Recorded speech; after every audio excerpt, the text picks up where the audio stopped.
Раніцай прадстаўнікі рэгіёна ўрачыста сустрэлі гасцей на мяжы Мінскай і Брэсцкай абласцей. Працягнулася знаёмства ў абласным выканкаме, дзе з прадстаўнікамі в'етнамскай дэлегацыі сустрэўся кіраўнік вобласці Анатоль Ліс.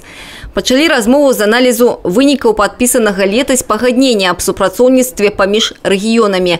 За першы квартал 2018 года ў параўнанні з аналагічным перыядам мінулага тавараабарот паміж Брэсцкай вобласцю і В'етнамам вырас больш чым на 160%.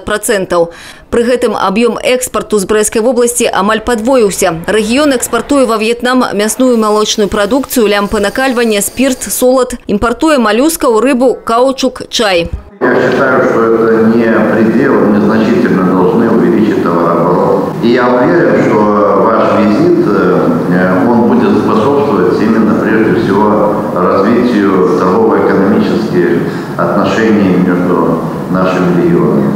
Падчас сустрэчы бакі абмеркавалі перспектыўныя напрамкі супрацоўніцтва. Таксама, як і Брэсцкая вобласць, правінцыя Лаакай, прыгранічны рэгіён, знаходзіцца на важным шляху з Ханоя ў кітайскі Юннань. На тэрыторыі правінцыі шмат карысных выкапняў. Многае ў нашым супрацоўніцтве ў лепшы бок змянілася пасля мінулагодняй сустрэчы ў Беларусі.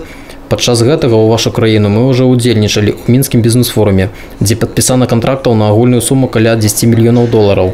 Гэта немного, але варта пачаць. Шмат чаканняў і ад гэтай паездкі. Жыхары правінцыі Лаакай ужо пазнаёміліся з вашымі прадуктамі і ацанілі іх высокую якасць. Таму вельмі чакаюць іх на прылаўках нашых магазинаў. Разам з кіраўнікамі адміністрацыі ў складзе в'етнамскай дэлегацыі прадстаўнікі мясцовага бізнесу. Маё прадпрыемства займаецца вытворчасцю экалагічна чыстай гародніны. Ёсць праблема з захаваннем ураджаю. Я ведаю, што галіна харчовай перапрацоўкі ў вашым рэгіёне на вельмі высокім узроўні. Таму я разлічваю набыць тут неабходнае абсталяванне для будаўніцтва гароднінасховішчаў.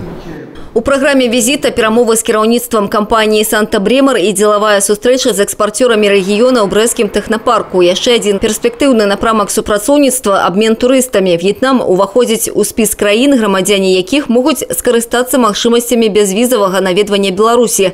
У адносінах да беларускіх грамадзян бязвізавы рэжым у В'етнаме дзейнічае ўжо 3 гады. Аліса Грыгарчук, Юрый Плінда, тэлерадыёкампанія «Брэст».